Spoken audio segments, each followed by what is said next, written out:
네, 전 세계적으로 나타나는 이상기후 현상으로 인해서 시시각각 지구촌 곳곳에서는 이 대재해가 끊임없이 발생하고 있습니다. 우리나라도 예외는 아닙니다. 이상 가뭄의 폭염으로 많은 농민의 속은 타들어가고 있고요. 며칠 전 단비가 내리긴 했습니다만 해갈에는 아직 역부족입니다. 또 올 여름철에도 기후변화 등의 영향으로 이 국지성 호우가 빈번하고 8월 전후로 많은 비가 예상되고 있습니다. 체계적이고 또 신속한 대응 마련이 절실해 보이는데요. 그래서 오늘은 여름철 풍수의 대책과 관련한 특별한 시간을 마련했습니다.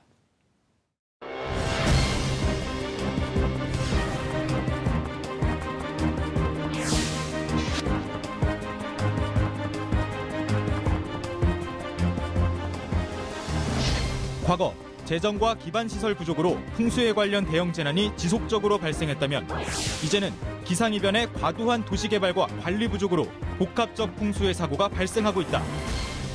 지난해 서울시 강수량은 992mm, 평년 대비 적은 강수량이었으나 집중호우는 증가한 상황. 최근 3년간 서울에서 발생한 풍수에 대응 업무 3,601건. 산사태 예방, 교통시설물 점검, 수해 복구, 긴급 구조 등 여름철 풍수해로 발생할 수 있는 각종 재난에 대비한 안전 대책이 절실하다.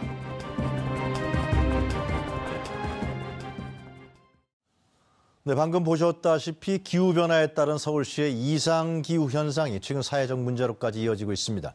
오늘은 본격적인 여름철을 앞두고서 서울시의 풍수해 대책에 대해서 한번 자세하게 그리고 구체적으로 이야기 나눠보도록 하겠습니다. 서울시에서 나오셨습니다. 서울시 하천관리과 치수계획팀 박공봉 팀장님, 안녕하십니까? 안녕하십니까? 네, 그리고 관련 전문가이시죠. 서울시 풍수해 포럼 위원 고태규 박사님 나오셨습니다. 안녕하십니까? 네, 안녕하세요. 지금 이제 6월 좀 넘었으니까요, 그죠? 팀장님. 이제 6월 말 7월 초부터는 이런 현상이 나타날 수 있는 건가요? 올해는 8월 달부터 나타나요. 그렇게 예상하고 계십니까? 예. 그럼 휴가는 좀 갔다 오셔도 되겠네요. 휴가는 못 갑니다. 대비하셔야 됩니까? 예. 비상대기 하셔야 되는군요. 예, 비상대기 해야 됩니다. 되게 서울시에서 몇 분이나 비상대기 하세요? 비상대기 하면은 우리가 단계에 걸리면은 46명 정도가 상실 근무를 하고요. 네. 전체적으로 보면은 한 1,000여 명 된다고 보셔야 될 겁니다. 구청까지. 구청에서 또 각 예. 구청마다 또 비상대기 해야 되는 거예요? 예, 그렇습니다. 그분도 휴가도 못 가시고 고생 많이 하시죠. 여름처럼 휴가 못 갑니다. 자, 하여튼 구체적으로 한번 우리 서울시에서 지금 마련하고 있는 이런 풍수의 대책에 대해서 한번 저희가 얘기를 들어보고 예. 또 시민들의 의견도 들어보는 그런 시간을 갖도록 하겠습니다. 우선 박사님한테 먼저 좀 여쭤보겠습니다. 네. 우리가 전에는 저희가 어렸을 때는 이런 적 안 한 것 같은데 말이에요. 최근에 와서는 집중호우가 막 내리고요. 또 물폭탄 이런 걱정을 하게 됐습니다. 왜 이러는 거죠? 결과적으로 최근에 그런 문제들이 이상기후라고 그러거든요. 네. 이상기후라는 것은 우선 그동안에 이제 도시에 대한 그 개발 또 산림에 대한 개발 이런 거로 인해서 많은 그런 녹지 면적이 많이 줄어 있고요. 네. 또 이게 좀 중요한 것은 이산화탄소의 발생이 많이 즉다시작해서 화석연료의 사용, 석탄이라든지 석유라든지 이런 것이 증가하다 보니까 이산화탄소가 증가하다 보니까 대기권에서 이게 막을 형성하고 있는 거예요. 네. 즉 다시 온실 효과라고 그러는데 그로 인한 지구의 온난화 현상입니다. 그래서 전 세계적으로 보면은 온도가 한 0.74도 정도 상승됐는데 특히 한국 같은 데는 더 심해요. 우리나라는 한 1.5도 정도 상승돼 있고 특히 서울은 2.4도가 상승됐어요. 그러다 보니까 이런 폭우라든지 이런 것들이 갑자기 구름대가 형성된다든지 그런 피해들이 좀 늘어나는 그런 문제죠. 그래서 지금 그런 기후로 인한 피해 상황이 국지성 폭우 이런 문제는 발달되고 가뭄이라든지 이런 문제로 나오고 또 북극의 얼음대가 녹는다든지 그런 것들이 이상기후 현상이라고 보시면 되겠습니다. 그러니까 그 화석연료 사용이 증가하면서 이런 현상이 좀 이상 현상이 나타나는 거군요. 예. 전에는 이제 그런 일이 없었는데 조금 더 자세히 말씀드리면은 그러시죠, 역사. 태양열이 와가지고 지구에서 복사열이 돼서 지구로 흡수가 되고 일부는 이렇게 바깥으로 방출이 됩니다. 그런데 이런 이산화탄소가 대기권에서 막을 형성되면은 이 대기권에서 빠져나가지 보고 이게 다시 흡수해서 다시 또 지구로 내려보내는 그런 문제 때문에 이 지구 온도가 더 이렇게 올라가는 그런 현상이 일어나는 거죠. 그러므로 인해서 여러 가지 태풍이라든지 이런 것도 좀 늘어나고 있고 뭐 폭설이라든지 이런 문제, 강풍 뭐 이런 것들이 계속 늘어난 이유가 그 이유가 아닌가 이렇게 보고 있습니다. 이것은 뭐 우리나라가 유독 또 서울이 더 심하다 그런 말씀하신 그렇습니다. 겁니다. 전 세계적인 현상입니다 합니다. 네, 서울은 이렇게 구름대가 별로 없다가 기상청에서도 참 예보하기 어려운 것이 갑자기 구름대가 갑자기 몰려요. 그래서 2010년도, 2011년도도 그 폭우가 내린 것도 그러한 이유예요. 그래서 서울에서 정체가 딱 되면은 흐르지 않고 멈춰서서 대형 장시간의 폭우를 내려봅습니다. 그러다 보니까 피해가 굉장히 가중되는 그런 문제가 발생되죠. 하여튼 뭐 이런 이상 현상을 막기 위해서는 근본적인 대책이 필요하다고 눈이 지적된 부분 아니겠습니까? 그래서 지금 화석연료 사용이라든가 뭐 지금 문재인 대통령이 석탄 화력발전소를 셧다운 시킨다든가 하여튼 뭐 경유차 문제 다 이런 관련된 거군요. 결국. 자, 그거는 하여튼 뭐 근본적이고 중장기적인 대책 같고요. 팀장님, 저 하여튼 단기적으로 이런 풍수 예방을 위해서 서울시는 어떤 그 준비를 하고 계십니까? 예, 그렇습니다. 지금 풍수의 경각심을 가져야 할 시기가 다가오고 있는 것 같은데요. 풍수의 예방을 위해서는 다양한 대책이 있습니다. 올해 서울시에서는 3가지 정책에 집중합니다. 그래요? 첫째는 한 발 빠른 대응을 하겠다. 둘째는 시민이 만들어가는 생활 밀착형 수해 방지를 하겠다. 그래요? 그리고 셋째는 대응과 복구가 같이 되는 신속한 수해 복구입니다. 조금 구체적으로 해주셨으면 좋겠어요. 한 발 빠른 대비는 좀 이해가 가는데 시민과 같이 한다는 건 그건 어떤 겁니까? 시민과 같이 한다는 거는 그 수해 복구라든지 그 예방에 시민이 많이 참여하게 하겠다 이런 의미입니다. 그러니까 자원봉사라든지 또 시민들 우리 동네 자율방재단 뭐 이런 분들 그런 분들이 지금 다 뭐 어떻게 다 구성이 되어 있습니다. 오거나이즈가 다 되어 있습니다. 교육도 많이 하시고. 교육도 합니다. 하여튼 무슨 일이 발생할 경우에는 그 뭐 서울시의 그 공무원 인력뿐만이 아니라 같이 지역이 주민들 같이 참여해서 빠른 시일 내에 복구한다. 뭐 그런 거. 그렇게 되어 있습니다. 그리고 세 번째는 뭐라고 하셨죠? 세 번째는 대응과 복구가 같이 되는 신속한 수해 복구라고 했는데요. 그러니까 저희가 대응을 하면서 아까 말씀드린 그 복구 체계도 같이 가동하겠다, 동시에 같이 가동하겠다 그런. 그 가능한 거예요? 복구가 바로 되나요, 이게? 가능합니다. 서울시 같은 경우에는 그 대형 건설사들이 많기 때문에 그쪽도 같이 붙으면서. 건설사까지 같이 하게 되면요. 그러면 이제 대응도 하면서 막아내면서 또 이제 파괴된 시설물을 복구하는. 그렇게 해서 빠른 시일 내에 회복시키겠다, 뭐 그런. 그런 체제가 갖춰져 있습니다. 이런 시스템은 많이 벤처마킹 하셨을 것 같은데, 팀장님. 다른 나라의 대응 체계하고 비교해 봤을 때는 어떻습니까? 상당히 선진적이라고 봐야 되는 거죠? 어떻습니까? 세계는 선진적이라고 보시는 게 맞을 것 같습니다. 네, 알겠습니다. 자, 그 박사님, 풍수의 사고가 자주 일어나지 않습니까? 최근에 와서 지금 말씀하신 대로 그 이상적인 현상 때문에 이것이 굉장히 위협적이죠. 그렇습니다. 어느 정도 위협적이에요? 이게? 우선적으로 풍수의 유형을 살펴보면은 하천범람에 의한 그런 피해가 그동안에 많았어요. 2001년도까지는 그로 인한 인명피해가 크게 많았었는데 집중적인 시설 투자 등으로 인해서 하천범람에 대한 것은 제방 등 이런 것들이 완비를 지금 갖춰놨기 때문에 큰 피해는 많이 좀 줄어들었다 이렇게 좀 보시면 되고요. 두 번째로는 이제 내수 침수 문제예요. 내수 비가 와서 바깥으로 배제가 돼야 되는데 배제가 안 되면 저지대가 침수되죠. 그거 무서워요. 특히 위험한 그런 저지대 지역에 있는 지하주택.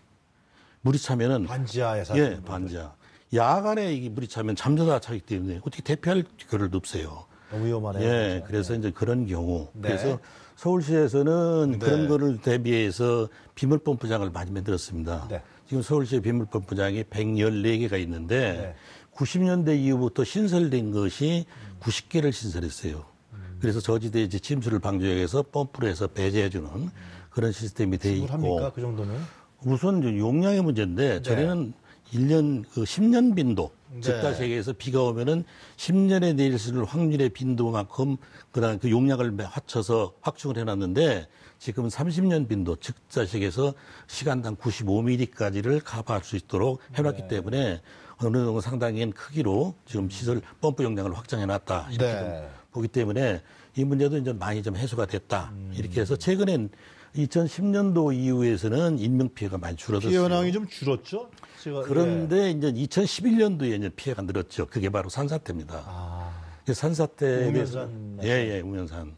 그래서 지금 하천 범람의 피해라든지 내수 침수 문제 이런 문제는 많이 좀 줄고 하천 범람과 내수 침수는 그동안에 여러 가지 시설을 준비하면서 많이 줄었는데 네. 산사태는 이것도 예상하지 못했다. 예, 산사태는 그래서 산사태에도 지금 쭉 정비를 하고 네. 사전에 점검해서 보수를 한다든지 이런 문제도 있지만은 그래도 위협한 점들이 있어요. 그래서 그런 데는 대형 사고와 같이 산사태 가면은 주택이 매몰된다든지 쓰러진다든지 대형 사고로 이어지죠. 예, 대형 사고로 이어지죠. 그때는 즉시 주변에 비가 올 때는 그 살펴봐가지고 징후가 있으면은 즉시 상황실이라든지 119라든지 신고를 하고 대피할 수 있는 그런 체계가 좀 갖춰져야 될 것 같습니다. 제가 자료를 보니까 2001년도에는 그 사망 및 실종이 139명이었는데 그렇습니다.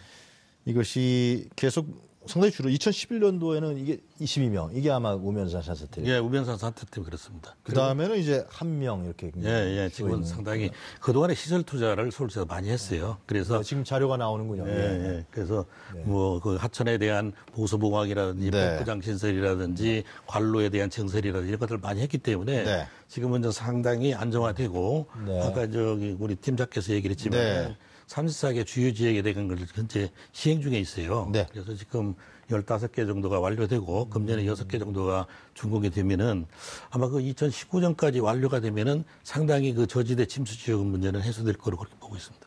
팀장님께서는 이쪽 부분에 계속 관여하셨습니까? 서울시에서? 저는 2005년부터 한강에서 근무해가지고 한 10년 이상 되는 그러면 뭐 이 분야에 대해서 경험도 많이 하셨을 테고, 그죠? 그렇지는 아니고요. 앞에 선배님 계시니까 이야기. 박사님이 서울시에서 근무하시다가 또 원래 이 정책을 수립을 하고. 박사님 그러면 처음부터 쭉 근무하셨겠군요. 예, 그렇습니다. 그렇군요. 이 매년 발생하는 풍수의 규모부터 좀 알 수 있을까요? 어느 정도입니까? 매년 발생하는 풍수의 규모라 하면은 딱히 말씀드리기가 참 곤란합니다. 왜 풍수에는 집중호우 및 태풍으로 인해 발생하다 보니까 연도별 차이가 너무 큽니다. 그래가지고 피해 규모를 딱히 어떻다 말씀드릴 수는 없고 아까 말씀하셨다시피 그 1998년 이후로 본격적으로 방제 시스템을 개선돼가지고 지금은 기존의 강우 형태, 예전에 온 강우 형태하고 비교했을 때 비슷한 강우가 왔을 때 피해는 크게 개선되고 있다고 이렇게 분석할 수 있겠습니다. 그리고 지금 2010년 이후로 강수량이 많이 줄었습니다. 줄었는데 시간당 그러니까 위험해질 수 있는 시간당 30mm 이상 강우. 그거는 상당히 늘어나고 있는 실정입니다. 그래서 피해 내용이라든가 침수 피해 현황 이런 부분들을 보면은 상당히 좀 우리가 해석이 될 것 같은데 말이죠. 지금 보고 팀장님 요 설명 좀 해주시죠. 지금 보면은 요게 빨간 게 침수 세대고요. 그 파란 게 막대 그래프가 강수량이 되겠습니다. 막대 그래프가 강수량. 그리고 그 기존 방제 시설물이 다 확보되기 전에는 2001년 정도 보면은 그 비슷한 비가 왔을 때 9만 5천 세대 정도가 침수가 됐는데 2010년도에도 거의 좀 더 많이 왔습니다. 많이 왔는데 방제 시설물들이 확충돼 가지고 하면 2만 3천 세대. 여기 쫙 그 빨간 라인이 쭉 줄어드는 현상을 볼 수 있는 거네요. 피해입니다. 그러네요. 그러니까 크게 지금 그래프가 약간 왜곡이 됐는데요. 너무 위로 올라가가지고. 그래요? 9만 위로 올라가면 안 좋은 건데, 저게 말이에요. 좀 밑으로 끌어내려놨지만 한 9만 5천 세대가 2만 세대로 줄어들었다 이렇게 보시면 되겠습니다. 계속 팀장님 말씀하셨습니다만은 풍수의 피해 대비한 서울시에서는 어떤 준비를 진행하고 계신지 좀. 서울시에서는 그 풍수해를 대비한 대응 능력 강화를 집중적으로 하고 있습니다. 그러니까 대비 대응을 갖다 강화하겠다. 이게 가장 중요합니까? 그래가지고 저희들은 올해 그 서울시에서는 호우 영향 예보, 그러니까 서울 수도권 기상청에서 호우 영향 예보를 제공해 주기로 했습니다. 어떤 건가 하면은 서울시의 침수 위험성이 있겠느냐 없겠느냐 이걸 갖다가 수도권 기상청에서 저희들의 정보를 제공해 주기로 되어 있습니다. 그걸 받아가지고 저희들이 자치구별로 그 예비 및 긴급 비상관령을 내리려고 하고요. 그러니까 기상청하고 협력을 하셔서 만약에 지금 집중성 호우가 내렸다. 그럴 경우 침수 위험이 없냐를 그쪽으로 전문적으로 받는다는 거예요. 그거 3시간 전에 자료를 받아가지고. 그러면 서울시가 뭐 자치구한테 연락을 해주고. 예, 그 집중적으로 저희들이 대응 준비를 할 수 있는 그런 네. 체계가 갖춰졌다. 예. 이런 말씀드리고 싶습니다. 네, 지금 나오는군요, 자막이. 저런 걸 하신다는 거죠. 예. 그리고 또 제가 말을 끊었습니다. 그리고 저지대 취약지역 현장 대응 능력 강화를 위해 가지고 저희들 서울시에서는 돌봄 공무원이라고 운영하고 있습니다. 네. 근데 침수가 예상이 되는 기존의 침수가 일어났던 가구에 공무원을 1대1로 매칭을 시켜놓고 있습니다. 그분들이 가가지고 이제 침수가 예상될 때 미리 가가지고 물막이판도 설치하고 모래주머니도 설치하고 네. 뭐 그런 과정들을 미리 하게 됩니다. 네, 그렇군요. 예. 네. 그 외에 또 뭐 하천이라든가 이런 곳은 어떻습니까? 하천도 저희들이 하천 내 요즘에 보면 하천 내 돌발 강우에 하천 내에 고립 사고가 종종 발생하고 있습니다. 예. 그래가지고 저희들이 하천 내 인명 피해 예방 대책을 네. 수립해갖고 강화하고 있습니다. 어떤 내용인가 하면은 네. 강우 예보시 그 사전 예보를 해가지고 주민들이 대표할 수 있도록 했고요. 그래도 또 안 나오시는 분들이 있습니다. 예를 들어 비가 오니까 거기서 막걸리 한잔 한다든지 이런 경우가 있어가지고요. 네. 그래가지고 저희들이 고랑 하부에 대피 안내판을 설치했고 네. 또 이 경고음이 울리는 그 시설까지 설치를 해가지고 나오게 했고요. 네. 그래도 안 나올 때는 이 아까 말씀드린 돌봄 공무원처럼 그 관리증을 구청에서 발급해가지고 강제로 끌어낼 수 있는 그 체제까지 가 있다고 보시면 돼요. 1대1 어떤 이제 완전히 마크맨 같이 이렇게 하신다. 그렇습니다. 돌봄 공무원이라고 이렇게. 예. 그러면 이전보다 상당 부분에서 좀 여러 가지 줄어들 수 있겠네요. 어떻게 보십니까? 어느 정도 줄어들 수 있다고 보세요? 팀장님 보시기에는? 최대 저희들 서울시에서 목표로 하는 건 적어도 뭐 재산 피해는 나는 있더라고 해도 인명 네. 피해는 내지 않겠다. 이게 목표라고 보시면 되겠습니다. 네. 사람이 다치는 일은 없죠. 예. 뭐 재산 피해 같은 경우는 불가 예. 형식이라 하더라도 이건 박사님 좀 이따 제가 여쭤봐드릴 거예요. 워낙 이 서울시 관련 질문이 많습니다. 재난안전대책본부가 구성되죠. 예. 이건 아마 박원순 시장 전 서울시에서 아마 이건 형성이 되는 것 같아요. 어떻게 되는 겁니까? 재난안전대책본부가 운영되는 건 서울시가 하나 구성이 되고요. 네. 25개 자치구청에도 재난안전대책본부 구청별로 또 되고요. 예. 그 구청은 구청별로 또 책임을 져야 될 부분이 있으니까 네. 그렇게 구성된다고 보시면 되겠습니다. 그 재난안전대책본부의 구성 조직의 특징은 어떻게 봐야 됩니까? 그러면은 뭐 형식적이지는 않을 것 같은데. 예. 실무반으로 13개 실무반으로 지금 바로 즉각 대응할 수 있는 실무반으로 구성되어 있다고 보시면 되겠습니다. 네. 네, 지금 도표가 나오고 있는데요. 네. 이 조직의 특징에 대해서 좀 설명을 해주시면 좋겠어요. 그래야 시민들이 좀, 뭐 전에 같이 이렇게 구성되는 게 아니라 진짜 실질적으로 팀장님 말씀하신 대로 실무적으로 어떻게 이 대책본부가 구성돼서 운영되는지 궁금해할 것 같아요.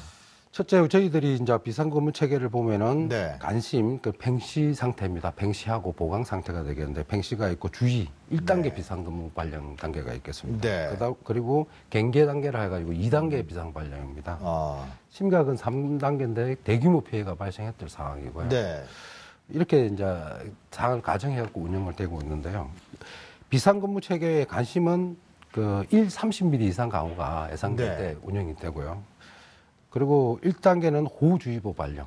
호우주의보, 태풍주의보 발령 시 상황총괄반 4개 실무반 27명이 근무를 합니다. 네. 그리고 2단계 경계근무 때는 호우경보가 발령되고 태풍경보 발령 시입니다. 여기에 또 8개 반이 추가되어 가지고 총 12개 반 43명이 근무를 하게 되겠습니다. 그리고 심각 3단계는 이때가 제일 중요한 거 아니에요? 심각 단계가? 제일 심각 단계보다 경계 단계가 더 중요하다. 경계 단계가 더 중요합니다. 그때부터 방어를 예비를 해야 되니까 예방을 해야 되니까 그런군요. 심각 단계는 이제 사고가 터졌을 때고 이건 발생하지 않았으면 좋은. 네. 2단계에서 막을 수 있는 사고는 2단계에서 막을 수 있고 3단계가 되면은 이제 복구 체제로 전환한다. 이렇게 별로 안 좋은 단계네요. 예. 알겠습니다. 하여튼 이렇게 해서 재난안전대책본부를 조직적으로 그리고 실무적으로 가동시키겠다. 그런 게 서울시 입장이라는 것이죠. 예. 그럼 하여튼 이 문제는 우리가 국가에서도 세월호 문제라든가 여러 가지 재난을 많이 당하지 않았었습니까? 그때마다 결국은 여러 가지 국가 기구가 제대로 안 움직였다. 지난번 메르스 사태 또 서울시가 또 굉장히 발빠르게 또 움직였었어요. 서울시는 발빠르게 움직이는 거였습니다. 이번 산불도 그 저희들 그 문자 메시지 제대로 가고 해서 서울시는 이렇게 비난을 받은 적은 없는 것 같습니다. 국민안전처가 좀 비난을 받았었나요? 국민안전처가 조금 그런데 여기서 말씀드리기는 좀 이번에 뭐 조직 개편할 때 국민안전처가 뭐 소방청하고 소방방재청하고 나눠진다 그러더라고. 해양경찰청하고 다시 복구된다. 여담이었습니다. 하여튼 자, 그 여러 가지 구체적 현상에 대해서 좀 여쭤봤으면 좋겠는데요. 하수도가 역류하는 문제는 이거 어떻게 봐야 됩니까? 이럴 때는요. 하수도가 역류하는 것은 네. 이게 내리는 비의 양에 비해서 네. 하수도 관경이 좀 작거나 그럴 경우에는 이게 보통 설계를 그동안에 하수도에 대한 설계를 간선은 10년 빈도, 지선은 5년 빈도로 했어요. 그거는 뭐냐면은 그 5년 만에 내릴 수 있는 비가 아니라 확률적으로 그렇게 그런 거로 해서 설계를 했는데 네. 이걸 무진장 이렇게 크게 하면 좋은데 비용이 많이 들어가죠.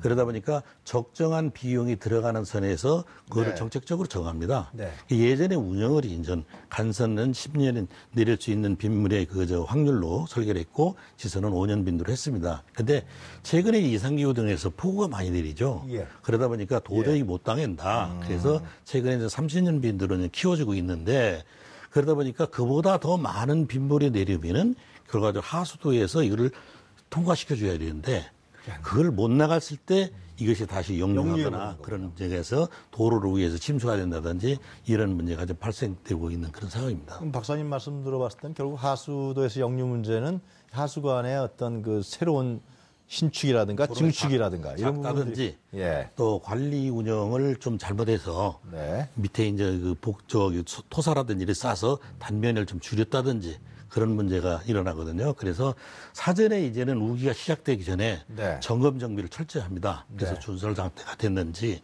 빗물 펌프장의 가동이 제대로 되는지 또 이게 하천에 대한 수문의 개파 제공이 제대로 되는지 이런 것들의 사전에 대한 정비 점검을 철저히 해서 네. 그런 문제가 발생되도록 하고 있고 그게 아까 이제 지금 34개소 얘기했잖아요. 네. 그런 것들이 이제 역류 발생된다든지 단면이 적은데 이런 걸 확충 사업을 한다든지 이런 것들을 지금 하는 그런 사업을 지금 하고 있는 거죠. 딱 답을 내리신 것 같은데 잘 하고 계신 너무 것 같아서. 정확하게 답을 내리시고 아니, 잘 하고 계신지가 문제죠. 예, 하고 하셨는지. 있습니다. 예. 아. 계획대로 100% 하고 있다고 보시면 100%. 아.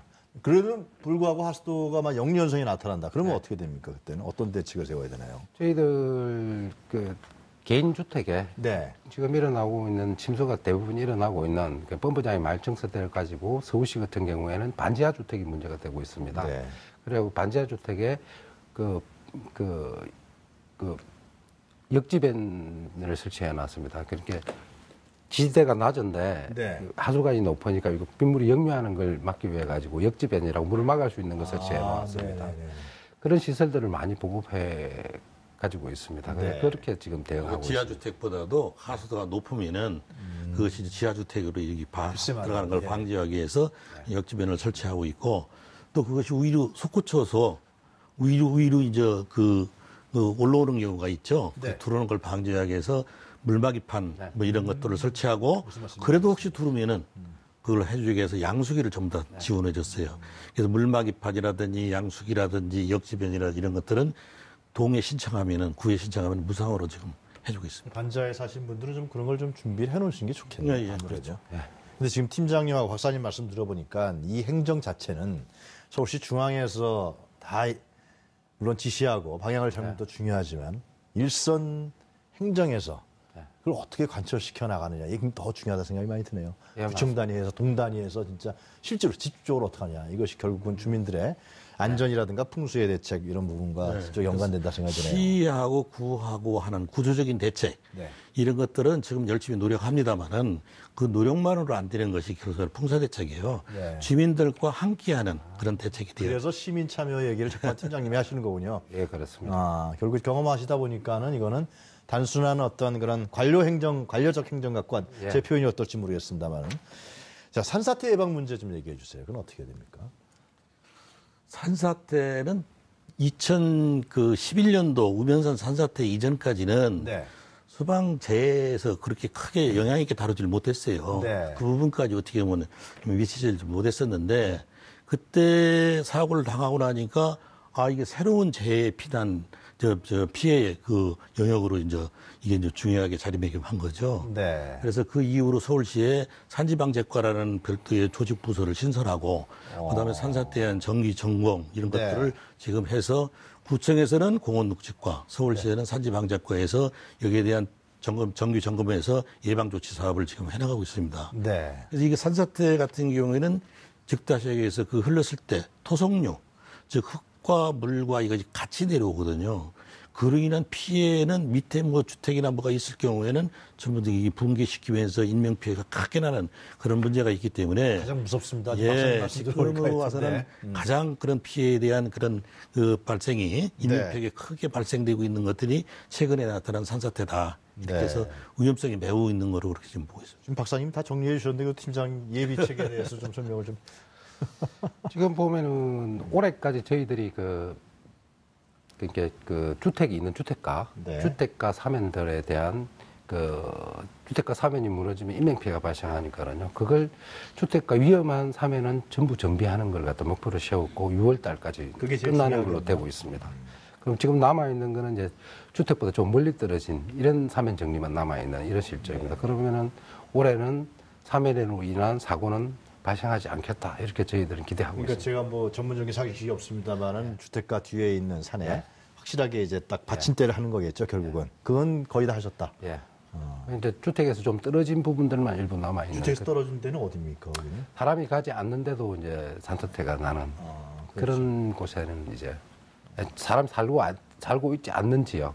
사람은 가지만. 게 나중에 흘러서 밑에까지 갈 수도 있으니까 뭐 그런 생각을 하시면. 침수, 도심곡곡의 침수 문제, 이 문제도 좀 짚어주시죠. 우선적으로 대표적인 데가 강남역이죠. 글쎄 말이야. 그 뉴스에 많이 나왔어요, 거기가. 근데 강남역 지역은 강남역 지역 일대가 이렇게 그 그릇에 이렇게 오폭 파인 그런 그 아주 그 물이 오면 그릇마다 모이게 됐어요. 그렇게 돼 있다고 그러더라고요. 그쪽에 그 보면은 이쪽 교대 서울 그 고등학교 일대에서 내리는 빗물이 서초동 일대 내리는 빗물, 역삼동 일대 내리는 빗물, 논현동 일대에서 내리는 빗물 이런 빗물들이 전부 다 강남역 일대를 해서 반포천을 통해서 한강으로 배제되는 시스템이거든요. 그러다 보니까 지금 반포천의 그 길을 교통이나 이런 문제 때문에 복개를 했잖아요.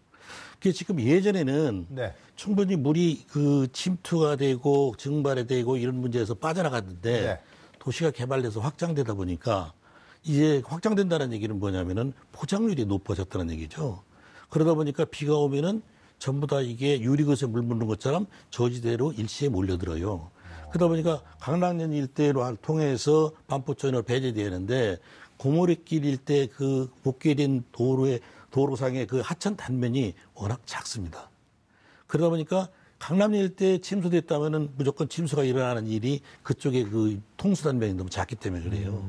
그래서 지금 아까 얘기했지만 34개 주요 지역에 대한 대책을 지금 강구하는데 강남역 일대는 바로 그 지역을 통과를 않고 교대역에서 바로 저 고속터미널이 있는 반포천으로 바이패스 시키는 그런 터널을 뚫어서 빼주고 또 논현역 일대의 빗물은 사평펌프장에서 강남역 일대를 통과하고 바로 그래서 펌프에서 배제시켜줌으로 인해서 그쪽에 통수 단면을 확보해주는 그런 작업과 저지 고지 지역으로 나누겠는데 그런 문제를 서로 좀 조정을 해서 여기를 해소하는 대책을 수립해서 지금 추진 중에 있습니다. 이것이 완공된 한 2019년 정도 되면은 19년만이 좀 남았네요. 그때 되면 이게 원래 이 사업하는 기간이 좀 걸리거든요. 근본적인 대책을 만들 수 있다는 얘기네요. 그러면 해소될 거로 보고요. 또 대표적인 것이 강서구 화곡동, 양천구 신월동 일대예요.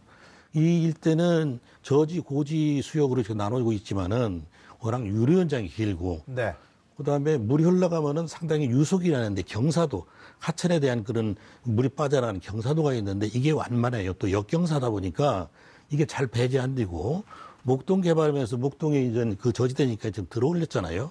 그런 문제 때문에 잘 배제 안 되는 그런 문제가 있습니다. 그래서 이 지역은 2013년도부터 대심도 지하 저류 터널을 만들어서 물을 바로 그냥 지하 40m로 터널을 만들어서 안양천으로 배제하는 시스템을 지금 공사 중에 있어요. 그래서 내년도 아마 오기 전에 완료되지 않을까 이렇게 보는데 그렇게 되면은 침수 지역이 아마 해소될 거로 그렇게 보고 있습니다. 그래서 그런 등등을 해서 원인과 대책을 수립한 게 34개 지역, 주요 지역에 대해서 대책을 수립하게 되는데 이 계획은 10년간 매년 5천억씩 투자해서 5조 원을 투자하는 사업이에요. 34개 그 준비된 자료 있으면 좀 화면에 좀 올려주세요. 그래서 그 사업이 완료가 되면은 네. 아마 그 저지대 주요 침수 지역은 해소될 거로 그렇게 보고 있습니다. 네, 지금 34개가 쭉 나오고 있습니다. 팀장님 뭐 보충하실 말씀은 없고요?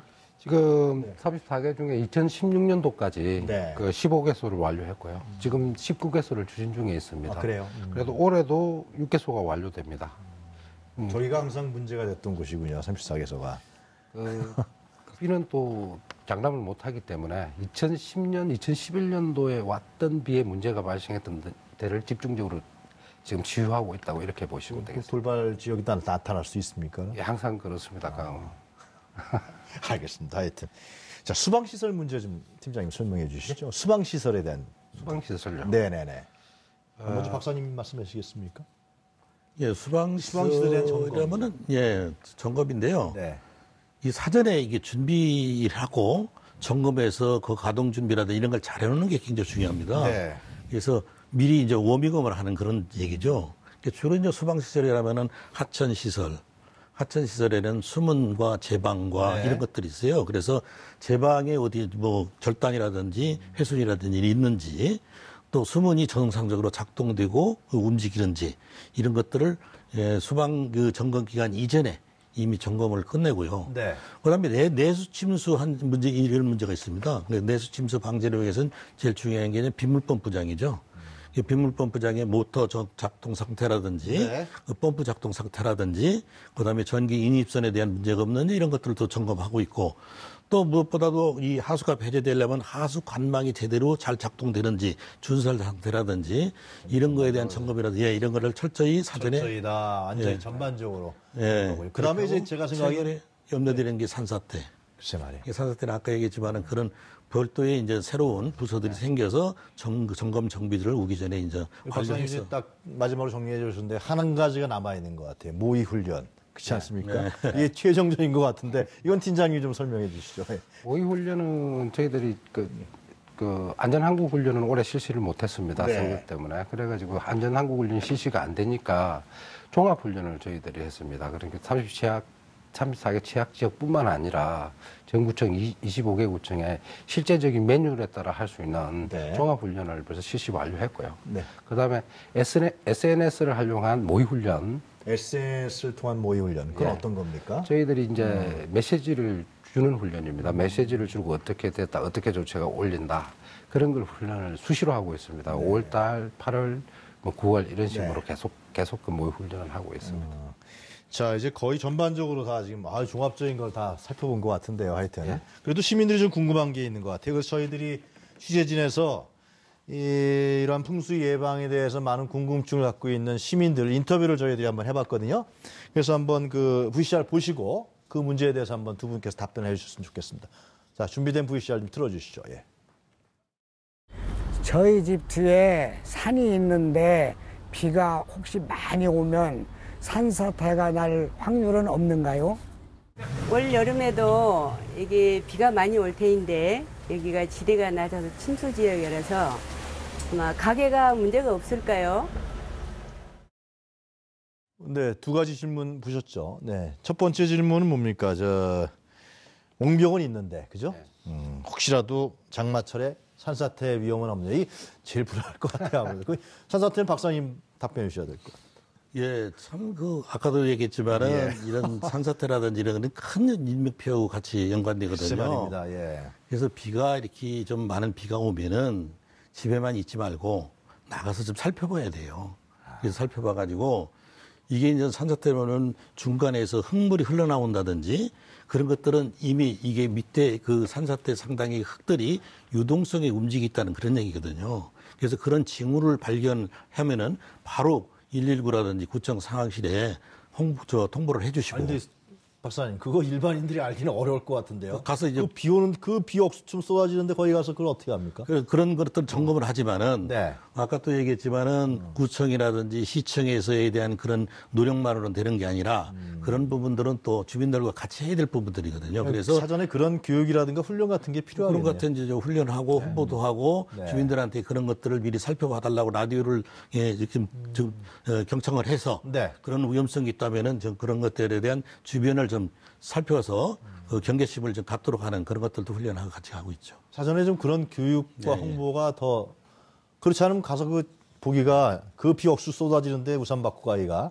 특히 또 나이 드신 분들만 있는 집 같은 경우는 네. 좀 그래서 조금 보완 설명을 예, 그러시죠. 팀장님 보완 설명 좀 하시겠어요? 2015년도까지 사면 전수조사를 했습니다. 네. 저희들 해가지고 위험지역에 대해서는 아까도 말씀드렸다시피 3, 4태 예방 사업을 다 올해까지 완료한 상태고요. 네. 그리고 혹시 조금이라도 위험성이 우려된다면은 우리 자치구청 공원녹지과든지 우리 산지방지과로 연락하면은 네. 저희들이 언제든지 나가가지고 이렇게 조치를 취할 수 있는 그런 시스템이 구성되어 있습니다. 일단 서울시라든가 각 구청에서 상당한 준비를 지금 이제 쭉 들으셨습니다만 제가 질문한 게 이렇게 많은데요. 그 부분에서 이제 다 답변을 하시면서 종합적인 대책을 만들었지만 이건 또 산사태라든가 이런 건 자연재해라는 측면이 있기 때문에 주민들께서 상당히 각성과 함께 준비를 많이 하셔야겠다. 그런 얘기를 정리하겠습니다. 집중호우 문제 또 두 번째 질문 나왔어요. 네.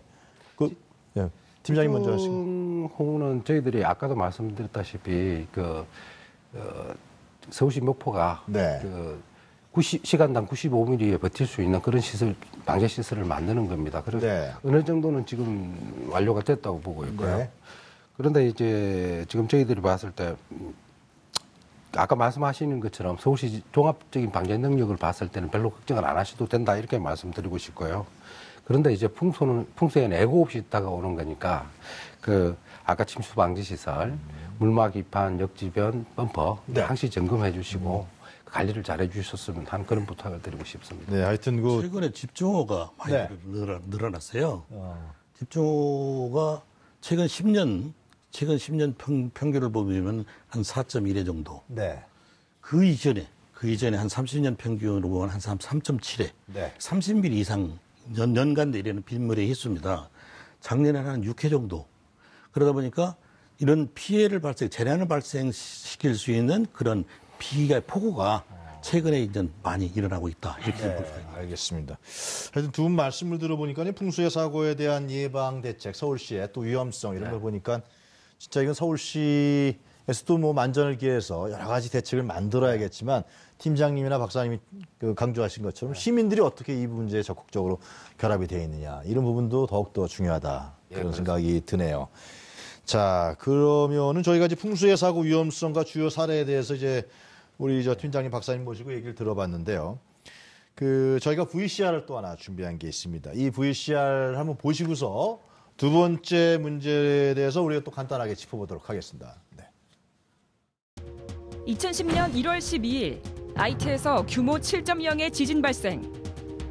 2013년 11월 11일 필리핀의 태풍 하이엔 강타. 2011년 7월 26일 서초구 우면산에서 산사태 발생. 온실가스 증가로 전 세계 평균 기온이 상승하고 있는 가운데 서울의 평균 기온은 2.4도 상승했다. 강수량 변동폭 증가는 물론 이상 집중 폭우의 발생 확률이 증가하면서 재해 위험성은 더욱 증가하는 상황. 과연 풍수의 사고 후 서울의 복구 대책은 어떻게 진행될까? 네, 두 번째 문제는 또 두 분 전문가분들 또 서울시에 계신 분들 상당히 또 저희가 집중적으로 여쭤볼 수밖에 없을 것 같은데요. 제일 시민들이 궁금한 게 이제 골든 타임입니다. 이건 뭐 여러 가지 학습 효과가 있습니다. 네. 팀장님 먼저 말씀하시겠습니까? 골든 타임 문제. 예.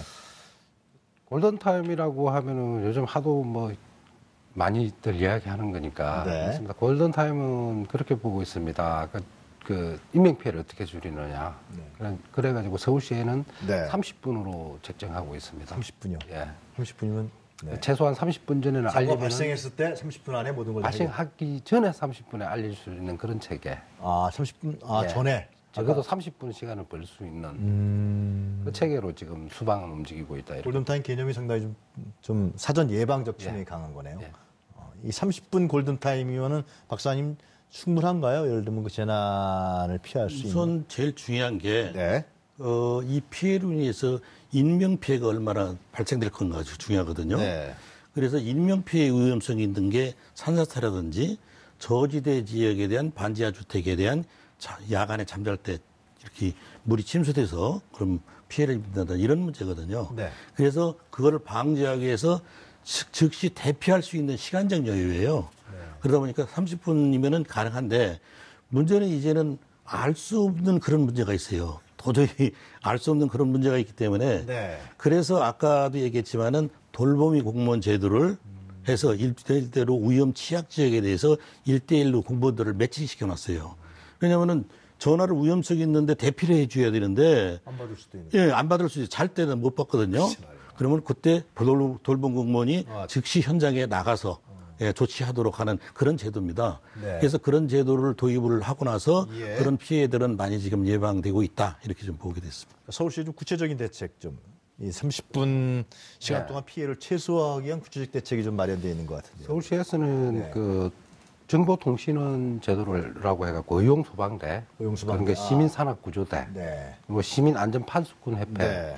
이렇게로 구성된 재난정보통신원을 운영하고 있습니다. 이분들이 하는 일은 거주지 주변 그 붕괴, 침수 등 그 전조가 보이는지 이런 걸 갖다 사전에 감시하는 그런 역할이 되겠습니다. 네. 그리고 풍수의 주의 단계가 또 되면은 아까도 말씀드렸던 그 주의 단계가 되면은 소방서에서 생활안전대가 166개 대가 운영이 됩니다. 그러니까 순환구조대, 산업구조대 등 497명 가량이 움직이게 됩니다. 그래가지고 산사태에도 대비하고 있다 이렇게 말씀드립니다. 알겠습니다.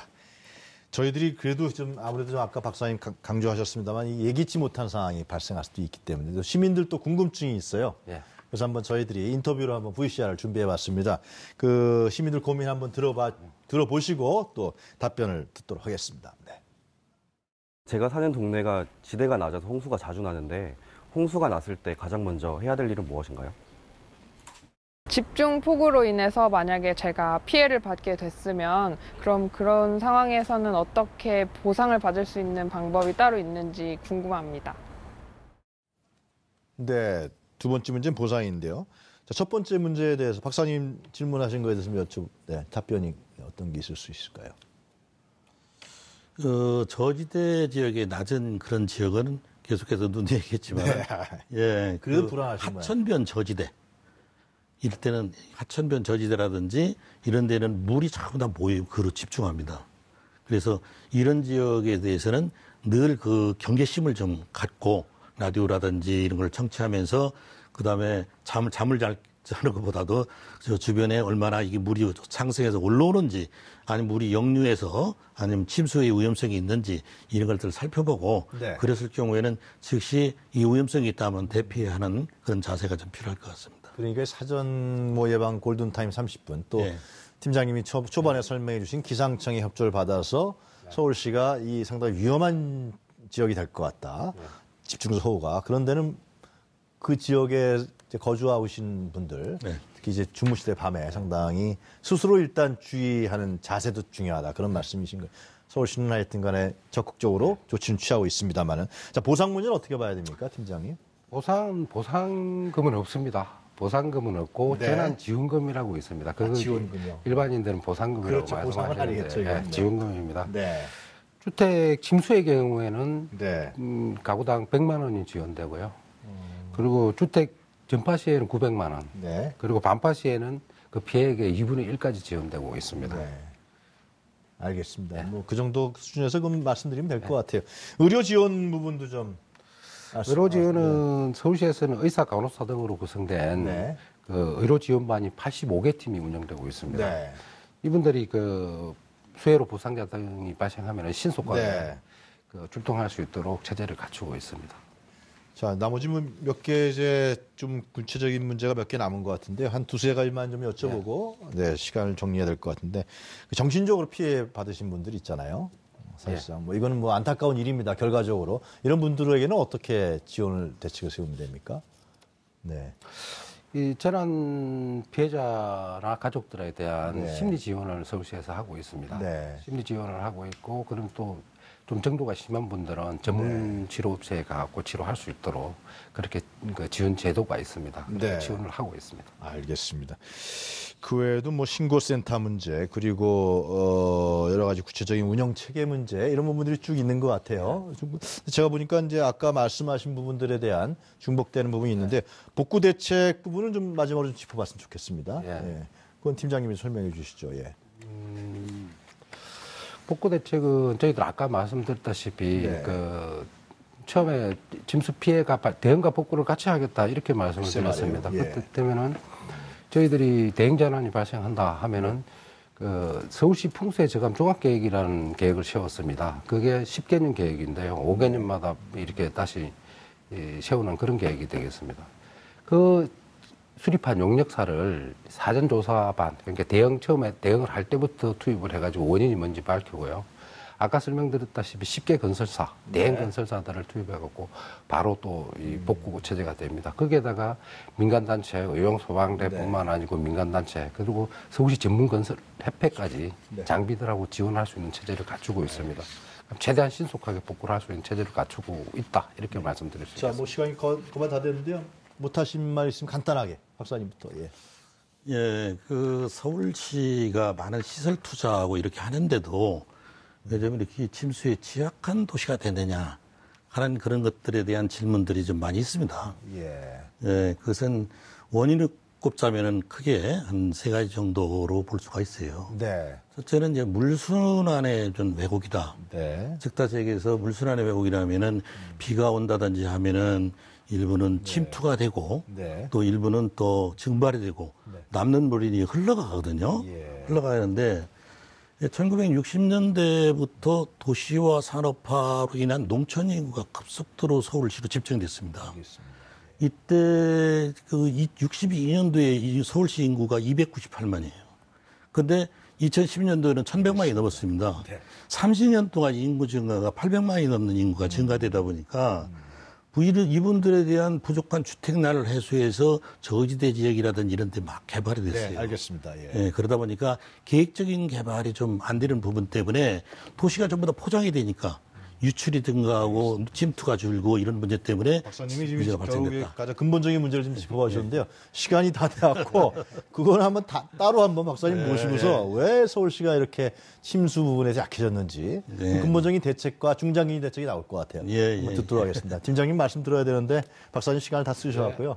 오늘 정리해. 하여튼 뭐 여러 가지 기대 좀 많이 하고요. 또 우려도 있습니다만 또 시민들과 같이 함께 풀어나가는 그런 서울시의 풍수의 재해 대책이 이루어지길 바라겠습니다. 또 제일 중요한 건 이번 여름에는 그런 일이 발생하지 말아야겠죠. 그죠? 예, 맞습니다. 열심히 하겠습니다. 네, 잘 알겠습니다. 오늘 두 분 말씀 잘 들었습니다. 감사합니다. 네, 고맙습니다. 네, 오늘 지금 팀장님하고 박사님 나와서 말씀 드렸습니다. 예. 네, 기상청 분석에 따르면 장마 기간이 끝난 후에 강수량이 증가하는 등 기상 패턴이 변하면서 풍수의 위험도 커지고 있는 실정입니다. 여름철 풍수해와 같은 자연재난으로 연평균 16명이 사망 실종하고 3천여 원의 재산 피해가 발생하고 있습니다.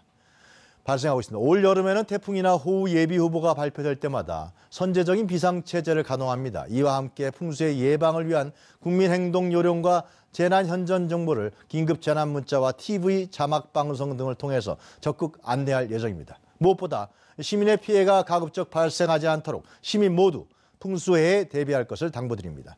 시시각각 시민의 뉴스를 전하는 유용화의 시시각각 시청해주신 여러분 감사합니다.